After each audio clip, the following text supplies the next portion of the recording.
All right, what is up, guys, and welcome back to TorqueTalks. How we doing? Today, for episode 14, we have with us Jon Hatchell. So, Jon, first off, where are you from?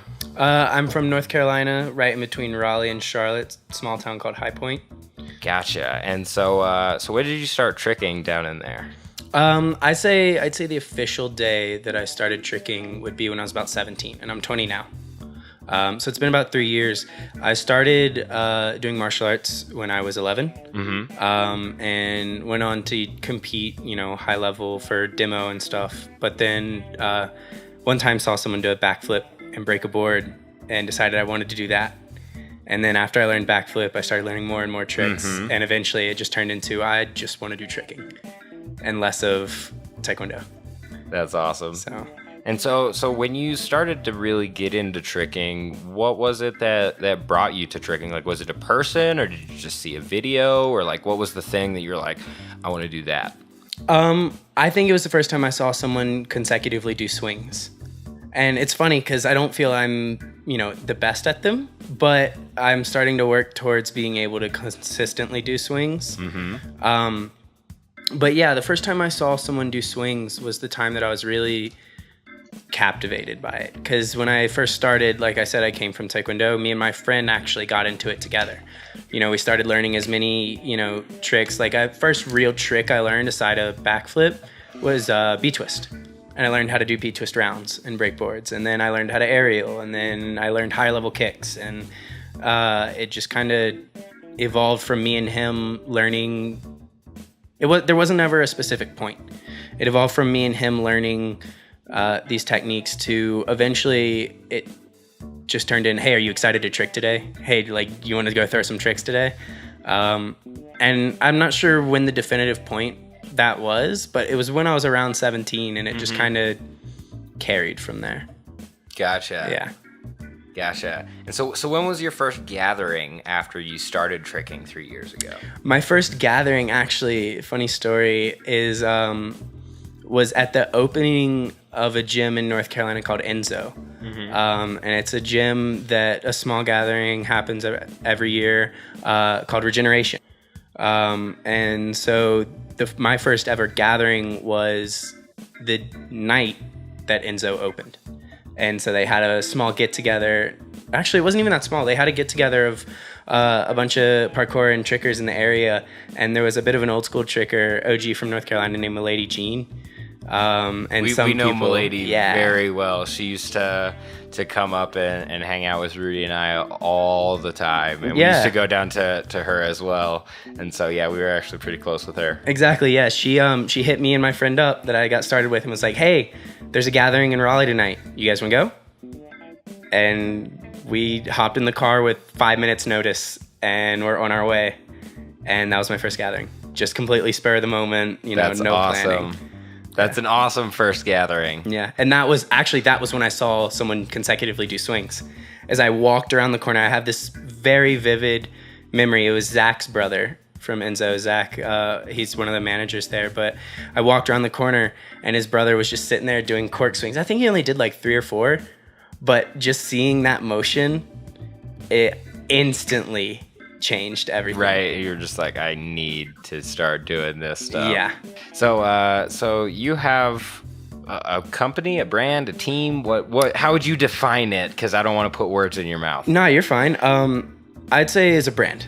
It's a brand. Okay. Yeah, and so it's actually No Limits Tricking. And I started it around fall of last year, so it's been about 6 to 8 months. It wasn't really like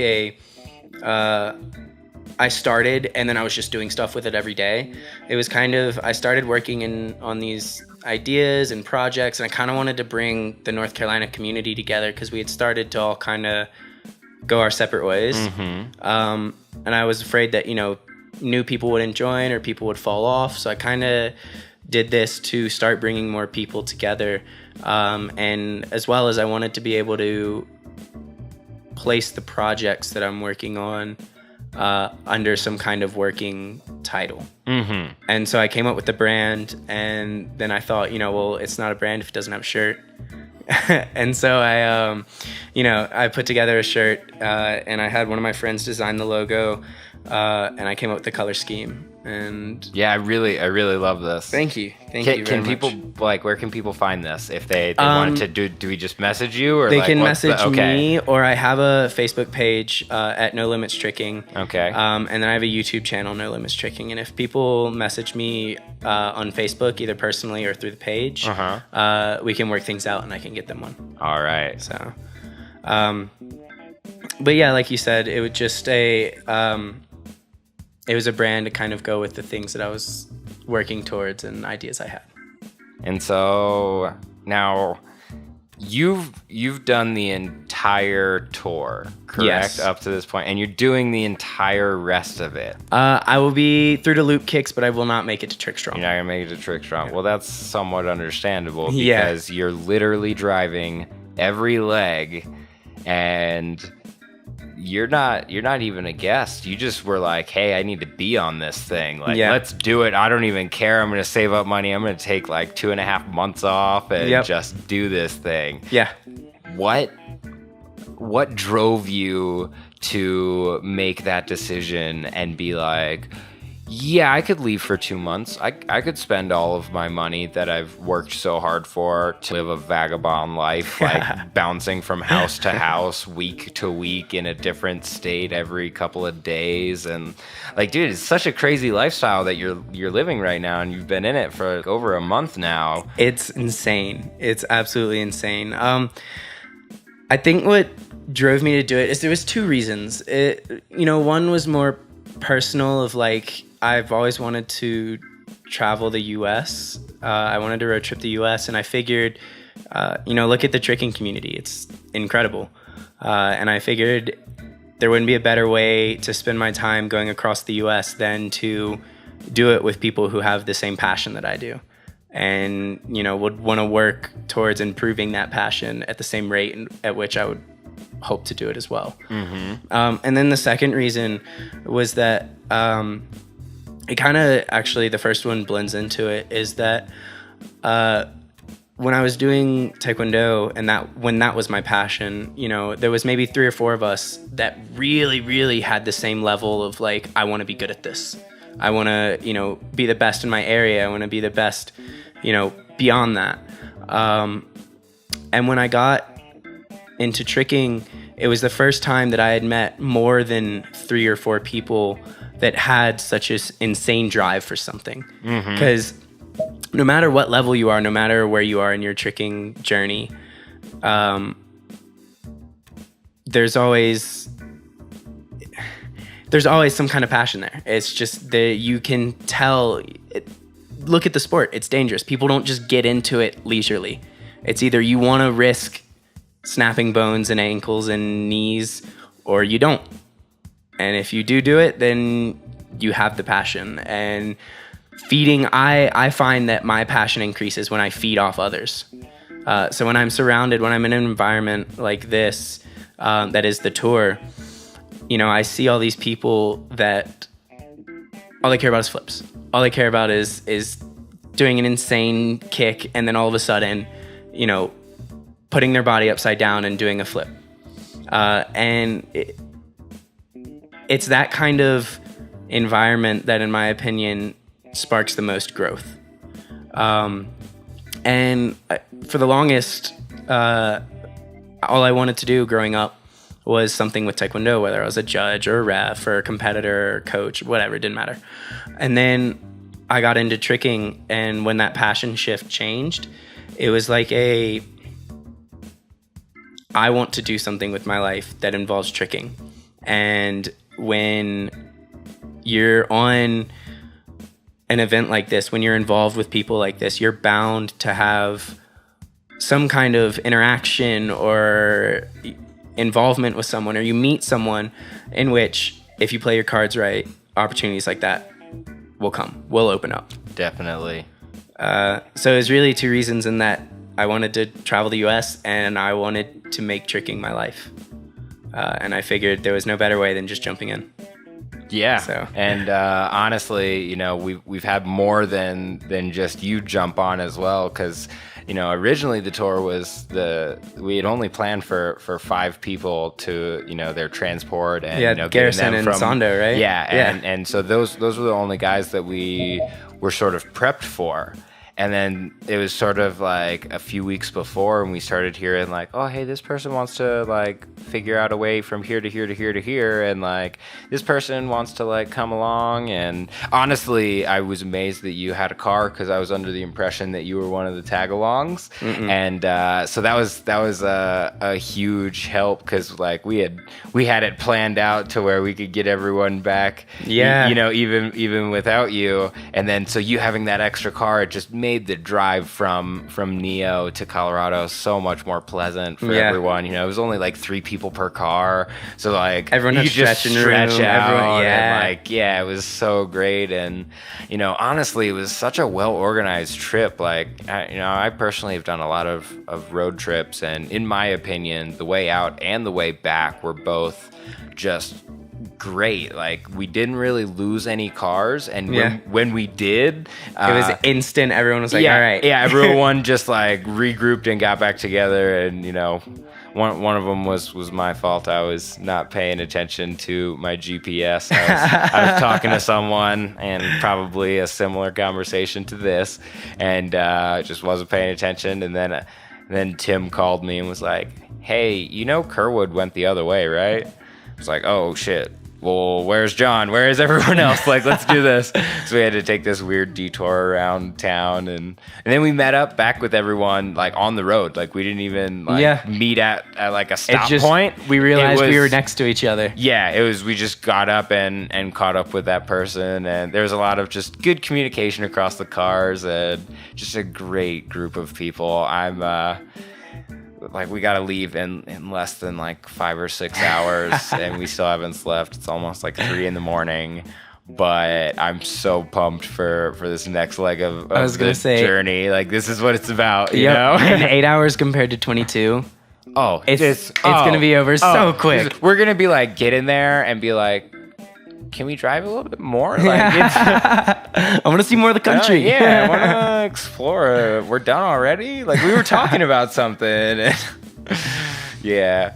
But, dude, that's awesome that you've been doing it, and you're going to continue, as much as you can. Yeah, and, well, it was interesting, because when I, thought about coming on it, I was really nervous to do it, because the only people that I had heard doing the tour was the Garrison and Sandow. And so I was afraid that, I was going to come on and it's going to be kind of hard to connect with people, because, the Garrison lives together. So I'm sure obviously all of them are tight. Right. And then Sandow's, just across at France. So I'm sure they've seen them at, European gatherings. Mm-hmm. And so it was a saving grace when I got to Connecticut, because I drove from North Carolina to Connecticut by myself. Right. And when I got there, and I had met Renato, and Renato had come all the way from Australia just to do the same thing I was doing. And it was so interesting meeting someone who had that much passion that I did, probably even more, because he came all the way, across the globe, just to, not as a special guest, just to trek it, survive, live, right, and go from gathering to gathering, because like myself, he loves it that much. Yeah, and honestly, it's so inspiring, and just makes, me as a promoter want to push this so much further as we go into the future, and, really like get people to start knowing about it, and like, because we really didn't do all that much advertising. And so the fact that, a couple of you guys found it, and then, Mateo as well, and Bar, and Matt, and Jay, and everyone. Yeah, dude. And Jay came for like the first half. He just left the other day after TSG, and then Bar showed up like the night of TSG. That's right. And he's doing the rest of it. And so it's just been awesome, meeting all of these people, and they're coming in from all these different areas and these different walks of life. And what's amazing is like they're completely supporting their own trip, because that's so much to do. Like it's the only reason that we're able to put it on for all of the guests that we did was because we have so many different brands working together, and we all ponied up, and put in a pot, and we had some capital to work with, and you're able to support these guys, and float them from place to place, and make it work. But it's still just been. It's been an uphill battle, but at the same time, it's been like one of the easiest ones that I've had to do. I was gonna say, you make it.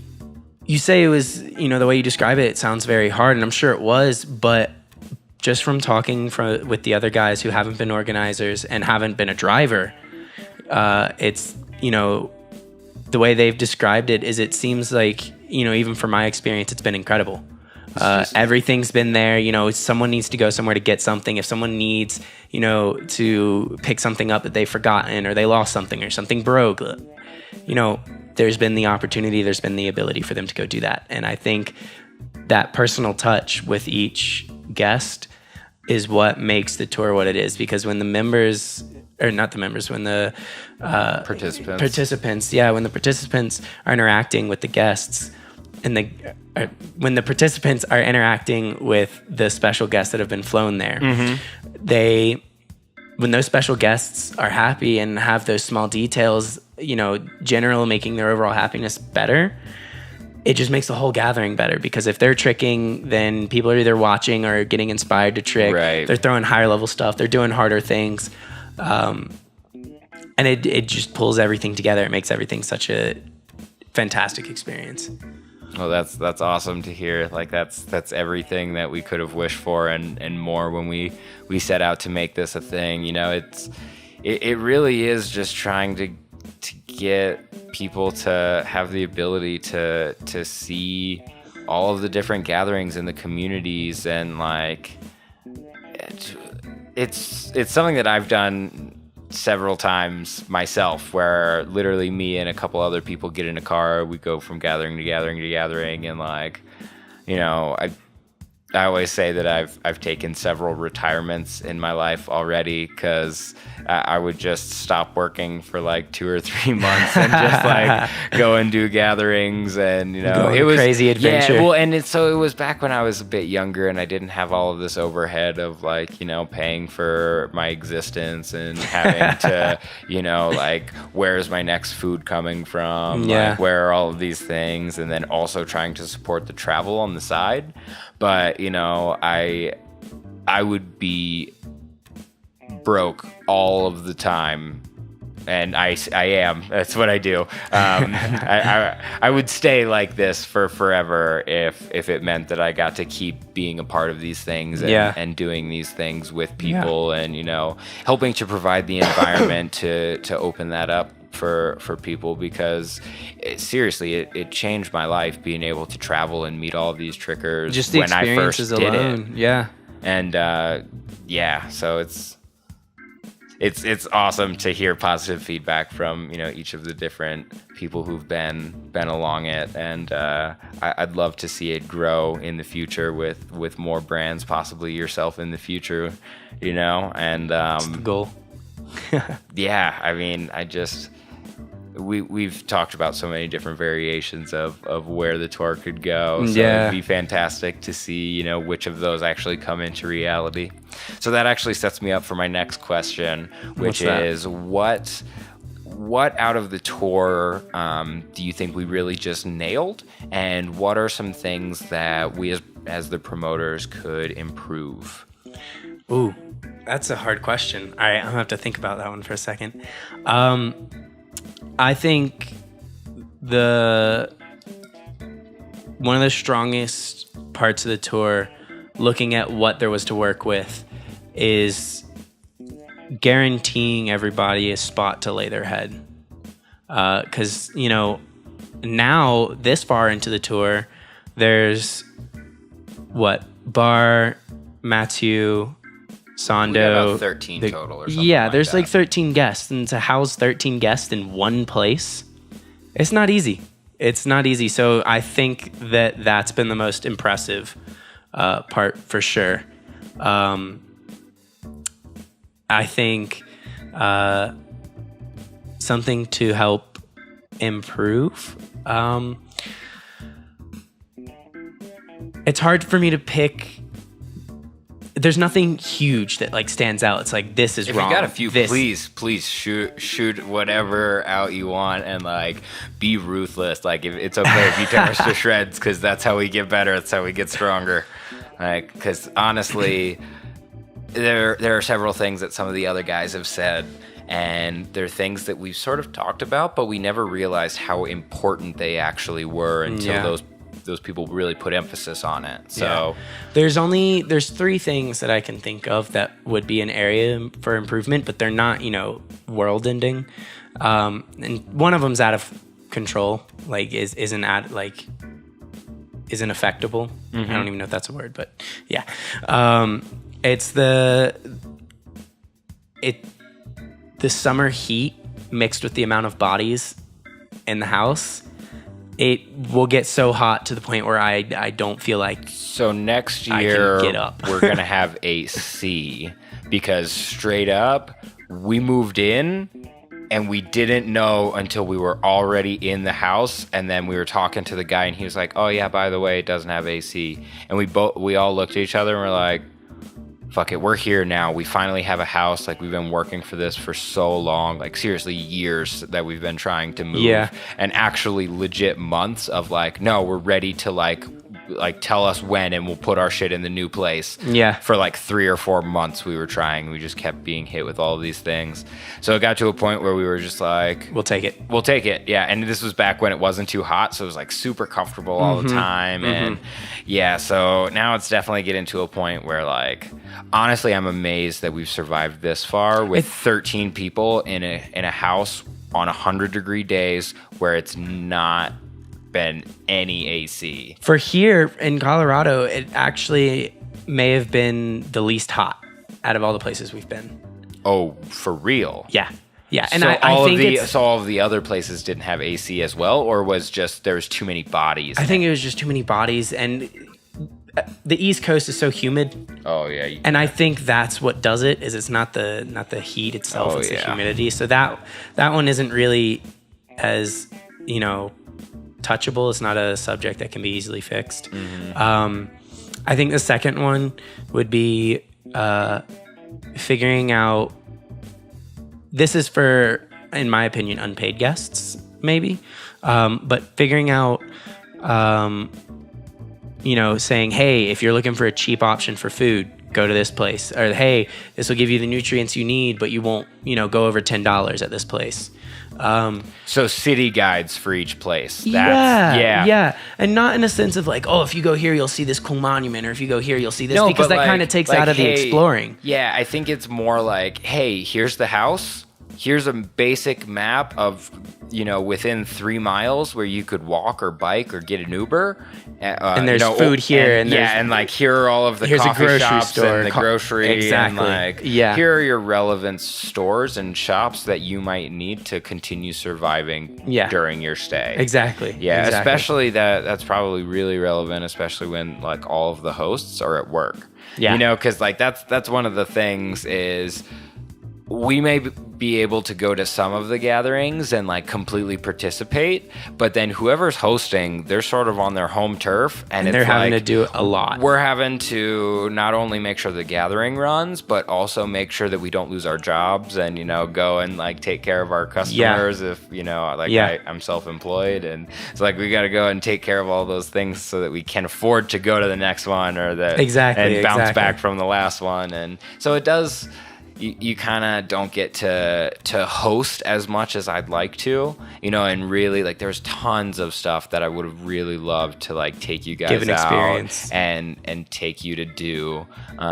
So maybe in the future as things grow, we'll be able to have more people involved to where it's not so much of an overwhelming thing on 1 or 2 hosts, because that's pretty standard. Is there's 1 or 2 gathering hosts, and the good ones build a team, and they work as a unit. Yeah. out in Colorado, we've been really blessed to have a lot of locals, of help that are really, willing to go out of their way and make some stuff happen. And that's really helped us. But no one's really fully engaged at the gathering level, but that's also part of we're a little reluctant to just start throwing out, roles to everyone. Yeah, of course. It's always been one of my struggles is, of course, I'm just like, well, I'll just do it. Yeah. Yeah. Instead of me explaining to you how I like this done, I'll just take care of it. I'll just do this. Yeah. And then I'll just do this too. And then I'll just do this too. And then, there's nothing to do if I'm going to do it all. Yeah. So I'm finally at a point now where I'm learning to say when and, look over and ask for help. And honestly, we wouldn't have been able to make the tour if each brand owner didn't also recognize that time of like, hey, we need to involve some more people and I can't do it alone and we need to team up. Let's do this.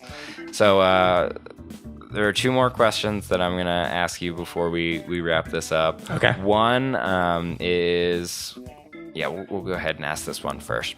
So this is something that we've been sort of asking everyone, and I think it's a really fun question. And it's, if every tricker was the same skill level. Okay. And what that means is, that could mean everyone's exactly the same as you are right now, or they're as, everyone's as good as Ilya, including yourself. Right. And given that, what would make you stand out within the tricking community? Oh, wow. Something that I really tried to do at Euphoria was there was this kid who showed up who was actually from the Enzo gym that I was telling you about, who he was close to double fulls, never really tried double cork before. He had good cork hypers. Excuse me. He showed up not being able to do any form of dub, and at a time a while back, my dubs were stronger than they are now, my cart dubs. And so I looked at his and I was able to say, okay, do this, this, and this. I didn't give it to him right away. I said, all right, work on this first point. And then, after 3 or 4 times when I saw he really understood it, I gave him the next point to work on. Same thing, gave him the next point. After I gave him these 3 points, for the rest of the gathering, this was on the first night he got there, for the rest of the gathering, I could look at him and say, do a cart dub, and he would land it. He landed his first cart dub at this gathering. Not only an hour later, after landing this first cart dub, he turns around and lands double cork. Out of nowhere. Kid's like 14. He's been doing tricking for about a little under a year. Whoa. Yeah. Out of nowhere, lands these things. Got these monster killers just hiding places. I think what would set myself apart, and others too as well, just an overwhelming majority doesn't do this, is when they see someone who is below their skill level but is close to attaining something new, or they have the drive to do it. A lot of times some trickers will look at it, but they're so focused on what they're doing or so focused on watching another person that they kind of see the person do it and they're like, okay, whatever, next. And they go into the next thing. But I feel like as a community, if we take a step back and we look at that person who's inches away from landing something new or understanding a new concept that will open so many doors for them, and all it took me 30 minutes to teach that kid how to do a cart dub. 30 minutes out of a 72-hour gathering. If people take that just an extra step, it's not a lot, just a tiny extra step, tricking would elevate to a whole nother level. And I mean that because a lot of times people think, oh, I'm not good enough to give this concept. And a lot of times, some people are just landing their cart dub. They don't need to be giving tips, obviously, because, they're still working on perfecting their technique. But that same person who can barely do a dub might have the meanest B twist. Absolutely, insane. They might not be able to variate it. They might not be able to swing it, but it is technical. It is high.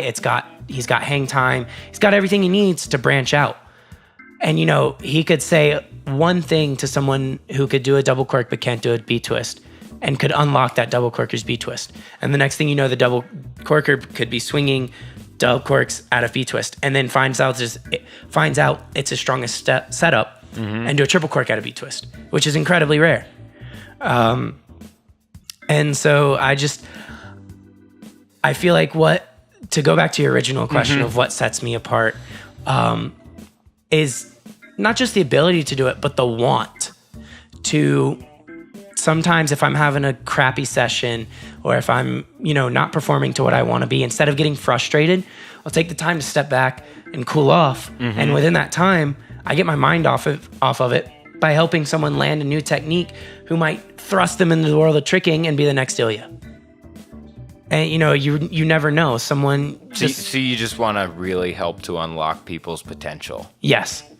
And I don't know if that comes from coaching Taekwondo and I did it, but it's just the seeing someone do something new. I think part of it's tricking as well, because like that's something that I really have, from tricking is like I just see everyone as like these balls of potential, and like, well, that's how it grew. And then I'm just like, oh man, you go do this. Yeah, that's how tricking grew. Go do this now. Exactly. And if correct me if I'm wrong, but isn't that what the original point of what gatherings was to get together and share the knowledge that you had, and to say, oh, I can swing 5 corks because I do this when I do my first cork. And the other person could say, oh, well, I hit the perfect axis for my carry raise because I hit this position during my aerial. And so I feel like it's stepped back a bit from everyone wanting to help each other, because there's been a huge, I feel like the past 5 years has been huge progression for tricking. Massive moves started being landing, huge things started happening. So people thought, oh, I need to work on these myself, work on this myself, grammar, whatever. And, they get it. And then they're so focused on doing the next thing that they've forgotten to share that knowledge. And, that's totally okay. You don't have to help someone by any means. But I would hope that a tricker would consider themselves a tricker because they can share their passion with another tricker. In my opinion, that's what makes someone a tricker, is when, yes, you're involved with the sport, but you care not just about your own techniques, but about others, and putting them higher, helping them achieve greater things. As corny as that sounds. No, dude, that was a fantastic answer. I honestly, this is a shout out to Santana Padilla for writing that question. I asked him several weeks ago. I said, hey, give me a list of questions for TorqueTalks.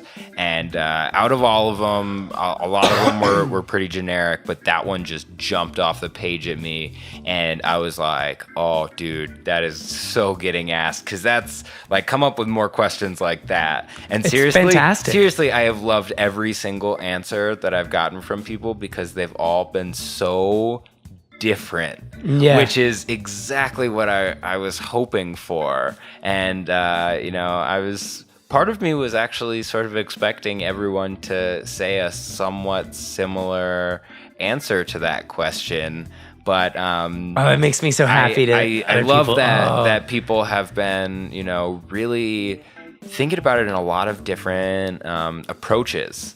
So there are some people who are like, oh, well, it's these specific moves, or the way that I do these specific moves together that would set me apart, or like, my creativity and just the way that I do this. But then other people have, said sort of something like yourself, where it's like, it's this completely other thing it's almost somewhat removed from the moves and the aspects sport themselves. Yeah. But what's awesome is like that's just as much tricking as the actual flips. Yeah. And the real trickers out there know exactly what I'm talking about. And the newer trickers out there that don't know what I'm talking about, get on it. Need to go to gatherings. Get on it. And start figuring it out. But, you know, you're starting to see a glimpse, like, these are the types of things that are discussed at gatherings, and, you know, there's just no mics and video set up. I love gathering discussions. It's seriously like... Oh, they're so much fun. I wish I just had, like, a fantastic boom mic that I could just drop in and pick up. Just over the floor. Seriously, not even at the floor, just, like, out in my backyard at, like, 5 a.m. when everyone's still talking and the sun's starting to come up. And, like, you know, I feel like almost all of the Torque Talks, we've had similar conversations to what gets brought up within these, just on one-on-ones. And, you know, part of those conversations are what have driven, you know, the guests on this show. But, you know, also it's just so we can expose to the rest of the tricking community, like, what these people are like, and, like, what do you guys think about, and all of that. All right, so my final question, because we are going way longer than I anticipated, but I've been having such a fantastic time talking to you. So what are your plans for No Limits Tricking? Like, where do you see it going? What do you want it to be? Do you have plans for it, or are you just sort of like just along for the ride with it? Like, I think that's more along the lines of it, because I wouldn't say I hate it, but I find a lot of times when, at least for me personally, when I say, hey, I'm going to do this thing, and I start taking steps to do it, and, you know, if I don't have that idea in my head, some things could evolve. If I don't have the idea of, hey, I'm doing this in my head, things could evolve to the point where they come together and present me an option that, if I had that, I'm doing this in my head, I wouldn't see the opportunity. Mm-hmm. I wouldn't see, oh, I can take it in this direction, because I'd be so focused on making a certain thing happen. And so that's for me personally. And so kind of what I'm doing, what No Limits Tricking is my university. For those of you who don't know, my university has one of the top biomechanics lab in the nation. And what that is it's a box setup. It's basically a room where you go in, you have markers on your body, and there's 3D cameras all around the room. And it picks up every inch of your movement. And on top of that, not only does it pick it up, it transfers it into a computer software in which you can pull out almost every conceivable, form of measurement within physics. You know, it can pull out your angular momentum. It can pull out your torque. It can pull out, your height. That torque, baby. It can pull out, your speed, your momentum, your angular momentum, your angular velocity. And, I want to pull these numbers out and turn them into something digestible in which, we can look at someone like Ilya, like Guthrie, like, all these insane, I feel like there's the top tier of trickers. And then just above that, there's a collection. There's like a handful of like maybe 5 people who cannot be touched, but cannot be touched in their own ways. And, my goal would be able to take trickers like that and figure out why. Why are they so good at what they're doing? And if that can be shared to trickers who have the passion for tricking, who would really benefit from that kind of information, I'd want to be able to give that. And it kind of goes back to my wanting to help other people do better. All I want to do is I want to see, I will do better. Exactly. I want to see the sport grow, because in the past 5 years, it's grown immensely. Yep. But done right, these next 5 years could be exponential comparatively. My goal is to give those resources to tricking. Now, I'm not saying, if I did that, I did all this for tricking, I did this, I did that. No, that's not what I'm saying. But if I could somehow be a part, you just want to contribute of something like that, I'm going to do it. Like, why wouldn't I? If I would hope that anyone that has the opportunities in front of me, the opportunities that I have, I would hope that they would do the same and give back to the community like Right. that, because I don't know about you guys, but tricking for me has been there, you know, on those days where I'm like, oh, I feel fantastic. It's so sunny. The weather is absolutely perfect. I'm going to go outside and I'm going to invert myself and make myself the happiest I can be. And then there's the days where, you know, I'm sure many people have been through this, and it's, you know, some dark days where you're depressed. You know, some people I know in the tricking community have struggled with suicide, and versus, you know, rather than dwelling in those dark thoughts, they turn to this out of body experience, this thing that puts your mind in a whole nother plane of thinking. Oh, it's the highest you've ever been. It's literally all of your brain produces all of the neurochemicals that are basically the equivalent of illicit drugs, and drops them into your brain all at the same time. And that's the flow state. And that's when you really are in tricking. It doesn't happen every single time you land a trick or you do something, but when you get into the right zone or when you're really pushing things, it's the thing that really keeps us coming back to it. Exactly. And I would almost, you know, I'm not saying, oh, they're a bad person, but I would almost consider someone who gets involved with tricking and doesn't give back to it has almost failed in their duty as a tricker, because tricking has done for me, and I know countless others out there, has done so much. I know for you, it's provided a way of living. You're literally doing what so many people on this earth, not just in tricking, you're doing something that, you know, every brand owner is within tricking, is doing something that people would give their left arm for. And that's making a living with the people they care about, doing what they love.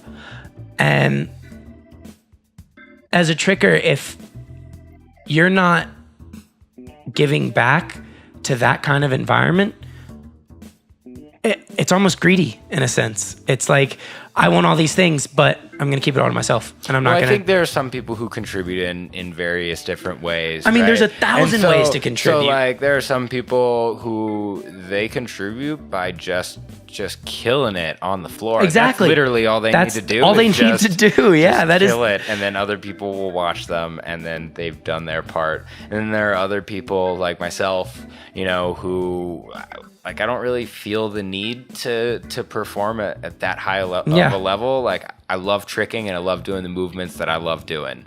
And that's what's great about tricking, is there's no one telling me you have to land this trick. It's exactly. I'm the only person who's in charge of this shit. If I don't want to do it, then I don't have to do it. If I really want to do it, it's the only thing that I'm going to work on, you know? And so for me, like, the way that I contribute to tricking is, you know, things like this. And, you know, trying to go out to gatherings and host gatherings and, you know, just make connections with people. And, you know, that's sort of how I try to contribute, and just keeping the tricking spirit alive going into these younger generations. Exactly. And, you can't let once the spirit of tricking dies, it'll never die. It will never die. But if it does, I wouldn't want to be around to see that. Like, it just, I would stay around. It would suck. But but to go back to your original question of, I know we keep going, you know, off on tangents, but to go back to your original question of what No Limits Tricking is and is trying to do, is first and foremost, it's a North Carolina brand, and it will always be there for North Carolina trickers. If anyone ever wants a place to session, and I this is dead serious, if anyone ever needs a place to stay and is in North Carolina, all you have to do is message me, Jon Hatchell, facebook.com, message me. I will get you a place to stay. If it's not at my house, I will find you a place to stay if you're in North Carolina. And that is, you know, on top of being there for North Carolina trickies, for North Carolina trickers, and for the North Carolina tricking community, on top of that, I want to provide as much back into tricking as I can. I know I keep preaching that like some kind of priest, but yeah, man, it's something you care about. I love it. If the way I see to do that is through the providing a scientific look into it. And if, let's say a brand owner like Trick Dynamics, Justin, if you're out there and you, for some reason, want help on your tricking classes, which I'm sure they're freaking fantastic. But if there's a resource that would improve it, why would it not be there? Why shouldn't it be there? And through the, looking into this and figuring out a way to provide it in a cohesive manner, is what I want to do. That's awesome, man. I want to make it to where someone can look at it and say, how people are always like, oh, you need these prereqs to do a beat twitch. You need a beat kick, you need a tornado kick. Right. If I can sit there and say, oh yeah, those will work, but if you have the meanest hook kick on top of that, you'll get it every time. And not only that, you'll be able to swing it. If I can sit there and say, oh, you want to cork? All right, learn how to tuck, learn how to standing full, learn how to gainer. If I can teach them, learn how to, if, it comes back, hypothetically speaking, if you can learn how to front kick above your head while keeping your knee straight, almost like an axe kick, but sending the momentum up. Mm-hmm. If you can do that, then your cork will be variated. You'll be able to variate it. You'll be able to swing it. You'll be able to dub cork. If there's something out there that we don't know about that exists that could explode the growth of tricking, let's do it. Like, why not? That is a perfect place to end this on. Oh, God, I don't even know how long this is. It's probably like 45 to 50 minutes, but I'm not even sad because that was an awesome worth it. Chat. I promise. And so thanks for coming on TorqueTalks, man. I really appreciate it. So if people want to find No Limits Tricking, where do they go? And also, where do they find you? Your Instagram, your handles, whatever you want to promote out there. So you can find me on Instagram at Jon TKD Hatchell. That's John with no H. Jon Hatchell, JonHatchell, Facebook. And then No Limits Tricking, just as it is on the shirt. You can find it spelled just like that on Facebook and YouTube. And so if you're ever wanting a shirt, message me on Facebook at either my personal or the page. And if you ever just want to talk tricks, if you want to talk ideas, you want to talk weird stuff, hit me up. I love it. All right, and as always, if you guys enjoyed this video, go ahead and hit like and subscribe down below. Check out our other podcasts in the... It's like, oh, is it there? Oh, it might. I see it. Our other podcasts in the playlist, and we will see you next time. Thank you, guys.